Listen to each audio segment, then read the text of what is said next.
Welcome to YR TV. నేను రంజిత్. తెలంగాణ రాష్ట్ర వ్యాప్తంగా ఒక అంశం చర్చనీయాంశంగా మారింది. తెలంగాణ రాష్ట్ర రాజకీయాలలో చాలామంది నేతల గురించి మనం మాట్లాడుకున్నాం, చాలా రకాల పార్టీల గురించి కూడా మనం మాట్లాడుకున్నాం. కానీ తెలంగాణ రాష్ట్ర వ్యాప్తంగా కూడా ఒక వ్యక్తి గురించి ప్రాధాన్యత చోటు చేసుకుంది. ఒక వ్యక్తి గురించి పూర్తి స్థాయిలో కూడా చర్చ కొనసాగుతుంది.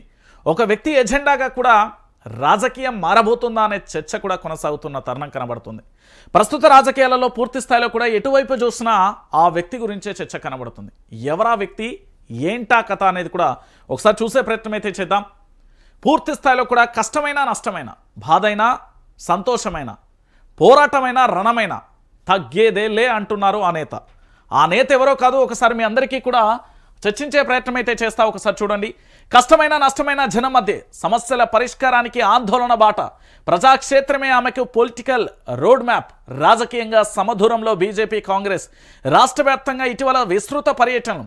పార్టీలో ఆధిపత్య పోరు, కామెంట్లపై సైలెంట్. జాగృతికి తోడు పార్టీ యాక్టివిస్టు కూడా వ్యక్తిగత విమర్శలు, బంధులు, పాలసీపై పోరు, బీసీ ఎజెండాతో పాటు మహిళల అంశంపై సైతం అంటూ కూడా చూడొచ్చు. సో మొత్తానికి ఓడినా గెలిచినా పొలిటికల్ లీడర్గా జనం మధ్యలో ఉండాలని ఎమ్మెల్సీ కల్వకుంట్ల కవిత నిర్ణయించుకున్నారు. కష్టమైన నష్టమైన ప్రజాక్షేత్రంలోనే ఉండాలని, అదే పొలిటికల్గా సరియైన విధానమని ఆమె బలంగా అభిప్రాయపడుతున్నారు. పార్టీ ఆమె దూరం పెట్టింది, తగిన అవకాశాలు ఇవ్వడం లేదు, సమావేశాలకు ఆహ్వానించడం లేదు. గతంలో ఉన్న ప్రియారిటీ ఇప్పుడు లేదు. ఇలాంటి ఎన్ని కామెంట్లు వచ్చినా ఆమె వాటిపై రియాక్ట్ కాలేదు, ఓపెన్ కామెంట్స్ కూడా చేయడం లేదు. ఇక గతంలో నిజామాబాద్కు సంబంధించి ఎంపీగా, తర్వాత జిల్లా ఎమ్మెల్సీగా దాదాపుగా 10 ఏళ్ల పాటు ఆ ఎంపీ సెగ్మెంట్ జిల్లాకు మాత్రమే పరిమితమయ్యారు.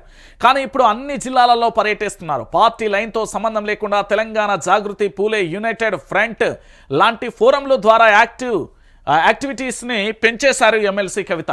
ఇక పోరాటాలతోనే రోడ్ మ్యాప్.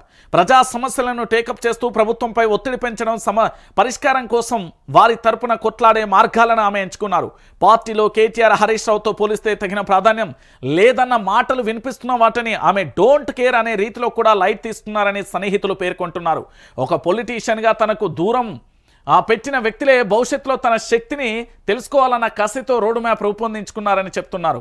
ఒకప్పుడు కలవడానికి కూడా సాహసించని నేతలు దాదాపుగా 7.5 పైగా కూడా బీఆర్ఎస్ నేతలు ఆమెతో మాట్లాడడానికి, కలవడానికి కూడా సాహసించలేదు.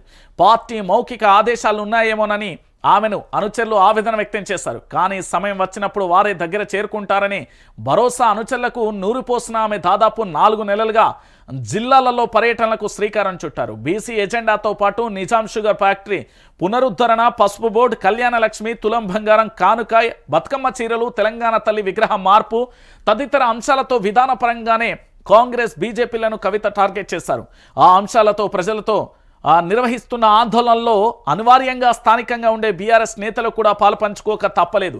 ఇటీవల ఖమ్మం జిల్లా పర్యటన సందర్భంగా జిల్లాకు సంబంధించిన మాజీ మంత్రులు, మాజీ ఎమ్మెల్యేలు, ఎంపీలు ఆ ప్రోగ్రాంకు హాజరు కాక తప్పలేదని ఆమె సన్నిహిత వర్గాలు కూడా గుర్తు చేస్తున్నాయి. కేసీఆర్ మాటలతో క్లారిటీ. తెలంగాణ జాగృతి, యునైటెడ్ పూలే ఫ్రంట్ పేర్లతో ఆమె సొంతగా నిర్వహించే కార్యక్రమాలకు తండ్రి కేసీఆర్ ప్రోద్బలం ఉందనే మాటలు వినిపించాయి. తెలంగాణ భవన్లో జరిగే అనేక కార్యక్రమాలకు ఆమెకు ఇన్విటేషన్ లేదని, చివరికి రాష్ట్ర ప్రభుత్వం చేపట్టిన కుల గణనలోని తప్పులను ఎండగట్టడానికి కూడా పార్టీ నిర్వహించిన సమావేశాలకు, అంటే బీసీ నేతలతో, ఎమ్మెల్యేలతో సమావేశానికి ఆహ్వానించలేదని ఆమె అనుచరులు గుర్తు చేస్తారు. అయినా ఆమె బీసీ ఎజెండాను పక్కన పెట్టలేదని పేర్కొంటున్నారు.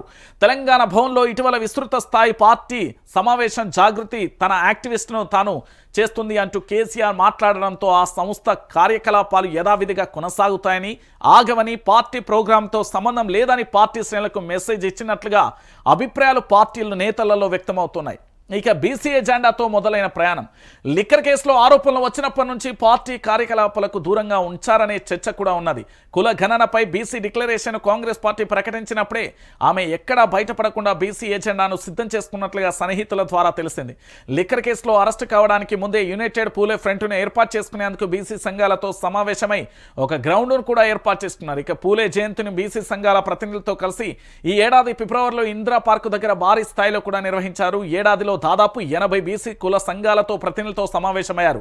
కుల గణనపై బీఆర్ఎస్ నేతలు ఎలాంటి విమర్శలు చేసినా కవిత మాత్రం భిన్నమైన శైలిలో డిక్లరేషన్ హామీకి కట్టుబడి ఉండాలని డిమాండ్ చేశారు. ఇక బీజేపీ పైన కూడా ఘాటి విమర్శలే చేశారు ఎమ్మెల్సీ కవిత. ఇక బీజేపీతో కుమ్మక్కైనందునే లిక్కర్ కేసులో ఆమెకు బెయిల్ వచ్చిందని పలువురు కాంగ్రెస్ నేతలు నాయకులు విమర్శిస్తున్న నేపథ్యంలో బీజేపీని కవిత ఘాటుగానే విమర్శిస్తుండడం గమనార్హం. రాజకీయంగా కాంగ్రెస్ బీజేపీలను సమదూరంలో పెట్టారు కొందరు గులాబీ నేతలు.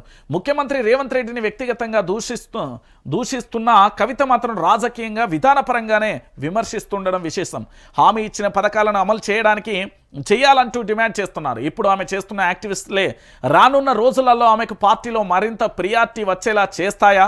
ఇంతకాలం దూరం పెట్టిన నేతలు ఆ వైఖరిని మార్చుకుంటారా? పార్టీలో ఎలాంటి లైన్ తీసుకున్న ప్రజా ఆందోళన విషయంలో మాత్రం కవిత తాను అనుకున్నదే చేస్తారా? ఇలాంటి సందేహాలన్నింటికీ కాలమే సమాధానం చెప్తుంది అంటూ కూడా చెప్తున్న పరిస్థితి కనబడుతుంది. సో మొత్తానికి ఎమ్మెల్సీ కవితకు సంబంధించి కష్టమైన నష్టమైన సందేశానికి సంబంధించి మనం చూసాం. సో పూర్తి స్థాయిలో ఏం జరుగుతుంది అంటే తెలంగాణ రాష్ట్ర వ్యాప్తంగా కూడా లిక్కర్ కేసులో అనవసరంగా పూర్తి స్థాయిలో కూడా ఒక ఏజెన్సీకి సంబంధించిన విషయాన్ని పూర్తి స్థాయిలో కవితను భారతీయ జనతా పార్టీలోకి రానందుకే ఆ లిక్కర్ కేసులో ఇరికించారనే వాదనలో గతంలో చర్చ జరిగింది. ఆ తర్వాత పూర్తి స్థాయిలో లిక్కర్ కేసు నుంచి బయటకు వచ్చిన తర్వాత ఎమ్మెల్సీ కవిత తన యాక్టివిస్ట్ను అంటే ప్రోగ్రామ్ అన్నింటినీ కూడా యాక్టివ్ చేసింది. ముఖ్యంగా భారత జాగృతికి సంబంధించి ప్రజలకు సంబంధించిన సమస్యల మీద పోరాటం చేస్తుంది. ఓ పక్కన పూర్తి స్థాయిలో బీసీలకు సంబంధించిన డిక్లరేషన్ కట్టుబడి ఉండాలంటూ కూడా డిమాండ్ చేస్తుంది.